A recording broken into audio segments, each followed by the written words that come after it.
Assalamualaikum warahmatullahi wabarakatuh. Salam sejahtera untuk kita semuanya. Teman-teman sekalian, pada kesempatan ini kita akan mendiskusikan tentang kelompok tumbuhan lumut ya.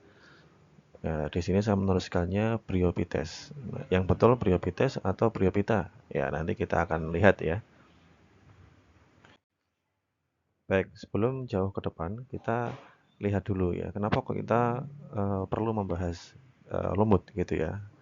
Nah, lumut atau yang sering disebut dengan Bryophyta itu ternyata ya kalau dari artikel ini ternyata lumut itu gudangnya obat-obatan ya dari sisi etnomedicine ya.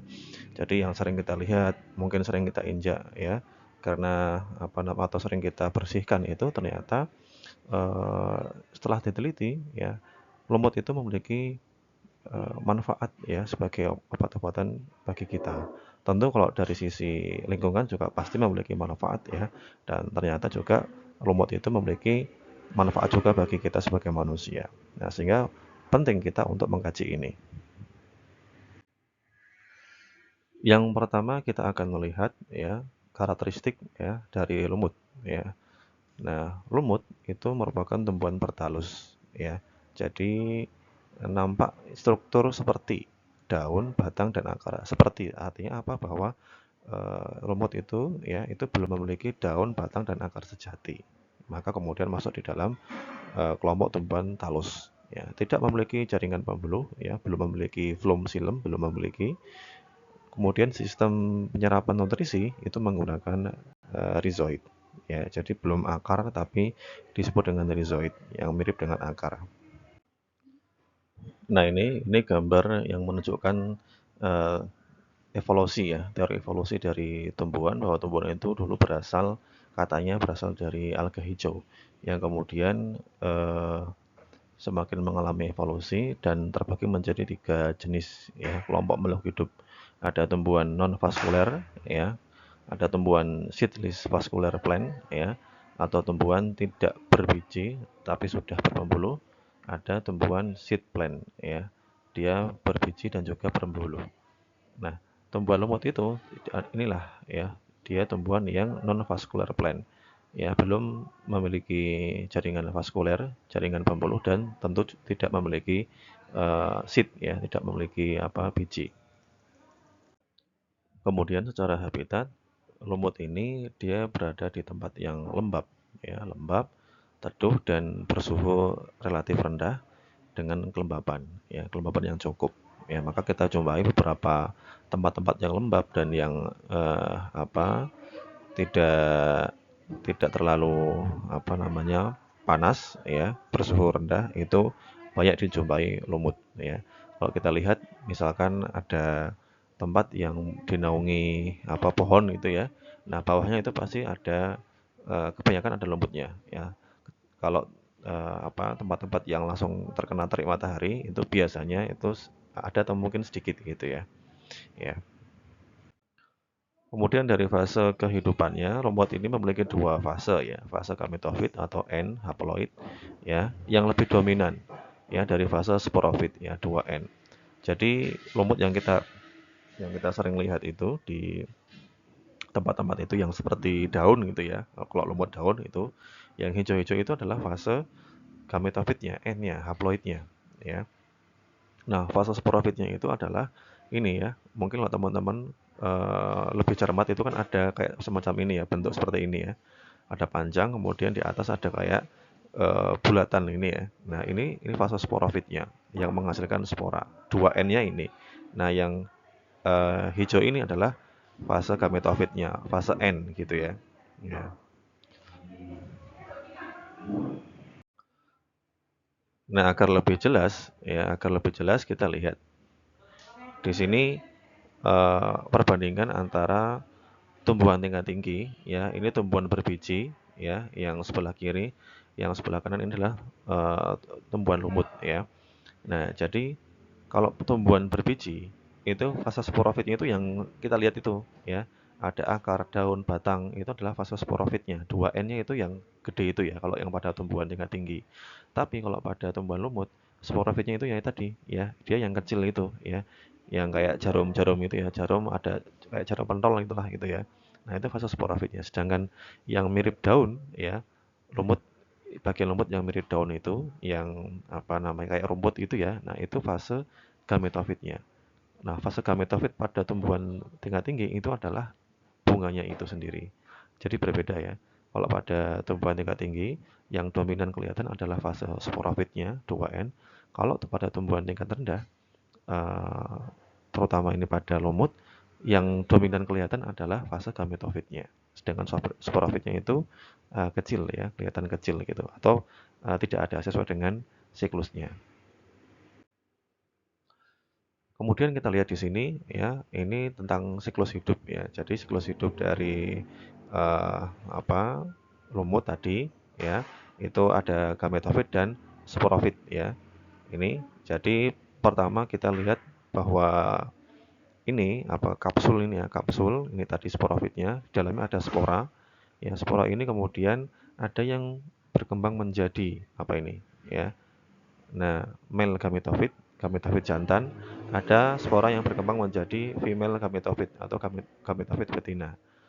Antheridia ya, ada yang menjadi archegonia. Nah, Antheridia dia menghasilkan sperma, archegonia menghasilkan telur. Sperma dan telur kemudian mereka mengalami fertilisasi atau pembuahan, kemudian menjadi zigot ya, embrio, dan kemudian berkembang menjadi ini bagian yang ini ya, spora 2N ya. Nah, jadi itulah siklus hidup dari tumbuhan lumut ya. Kemudian nah tadi pertanyaan awal saya, yang betul itu lumut itu bryophyta atau bryophytes gitu ya.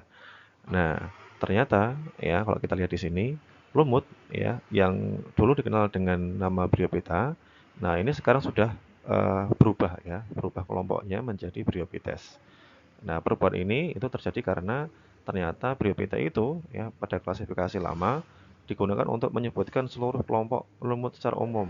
Padahal hasil dari kajian filogenetik, ya kajian kekerabatan gitu ya, menggunakan apa eh, taksonomi gitu ya, itu taksonomi modern itu menunjukkan bahwa kelompok tersebut ternyata itu terdiri dari berbagai filum.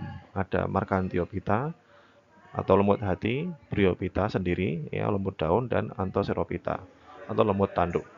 Ya, jadi menggunakan klasifikasi yang baru bahwa Bryophyta itu sebenarnya bagian dari yang disebut dengan Bryophytes. Ya, kalau dulu Bryophyta itu menunjukkan semua jenis lumut, tapi kalau sekarang itu Bryophyta itu hanya menunjukkan salah satu filum dari Bryophytes, Bryophytes ya, yaitu lumut lumut daun. Begitu. Jadi kalau kita ingin menyebutkan lumut secara umum, ya kita gunakan istilah Bryophytes. Nah, gitu ya. Nah, prioritas ini tadi ada yang disebut dengan lumut liverwort ya atau lumut hati, Markanthiophyta ya atau Hepaticophyta itu ya. Kemudian Moses atau lumut daun dan hornwort ya atau lumut tanduk atau Anthocerophyta gitu. Nah, ini klasifikasi lama dengan klasifikasi baru ya. Kalau teman-teman melihat menggunakan buku gembong yang lama, itu masih menggunakan istilah Bryophyta. Ya, dibagi menjadi dua kelas, yaitu Hepatica dan kelas Musci atau lumut daun. Kemudian lumut hati ini dibagi menjadi beberapa ordo, ya, termasuk Anthocerotales. Nah, ini ya. Anthocerotales. Nah, pada klasifikasi yang baru, ya, yang tadi 3 filum itu, dia dipisah ya, dipisah sendiri ya, sehingga pada klasifikasi yang baru ada 3 ya, Hepatophyta, Bryophyta, dan Anthocerophyta. Kalau dulu Anthocerophyta ini masuk di Hepatophyta ini ya, Hepaticae. Nah ini ya. Tapi di klasifikasi yang lama, Anthocerotales ini dia dipisah ya, dinaikkan kelasnya menjadi kelas ya atau filum. Kalau di sini filum ya, di sini filum. Ya, jadi ada 3 filum ini gitu. Nah, kita lihat ini yang pertama film Hepatophyta atau tadi ada yang menyebutkan Markanthiophyta gitu ya atau lumut hati secara umum, lumut hati. Jadi kenapa disebut dengan lumut hati? Karena ya ini bentuknya seperti hati ya. Bagian apa gametofitnya itu tadi menyerupai hati. Kemudian ada apa? Kita lihat pada bagian ya, jadi sporofitnya itu khas ya. Ini mirip apa? Kayak pohon kelapa gitu ya. Sporofitnya kayak pohon kelapa. Jadi seperti ini. Nah, kalau tadi pada Bryophyta lumut daun itu mirip kayak apa itu? Jarum pentol gitu ya. Nah, kalau yang pada Hepatophyta ini kayak mirip kayak apa ini? Pohon kelapa gitu. Kemudian ini masih sama ya. Ini apa lumut hati ya. Jadi gametofitnya ini tadi ya atau talusnya ini seperti hati gitu ya. Nah, kemudian kita lihat di sini Anthocerophyta ya, Anthocerophyta atau lumut tanduk. Jadi lumut tanduk itu sebenarnya ya kalau teman-teman melihat ya, ini pada gametofitnya itu ya, talusnya itu kan mirip kayak lumut hati ya. Yang memang dulu ini dimasukkan lumut hati, tapi kemudian karena perubahan taksonomi, nah diubah atau dimasukkan menjadi satu kelompok sendiri gitu. Kenapa disebut lumut hati? Karena disebut lumut tanduk karena ini bagian sporofitnya mirip tanduk gitu ya. Sporofitnya mirip tanduk. Kalau tadi yang apa lumut hati mirip pohon kelapa. Nah, ini mirip tanduk sehingga kemudian dikelompokkan menjadi lumut tanduk Anthocerophyta gitu ya. Karena sporofitnya ini seperti tanduk ya. Yang terakhir ya, Moses atau Phylum Bryophyta atau lumut daun. Nah, ini ya, lumut daun ini bagian gametofitnya mirip daun ya. Mirip daun. Nah, ini yang mungkin sering kita jumpai itu ya di tembok-tembok dan sebagainya. Nah, ini gametofitnya seperti daun, kemudian sporofitnya ini seperti yang ini ya, jarum pentol ini. Nah, di dalamnya itu ada sporanya.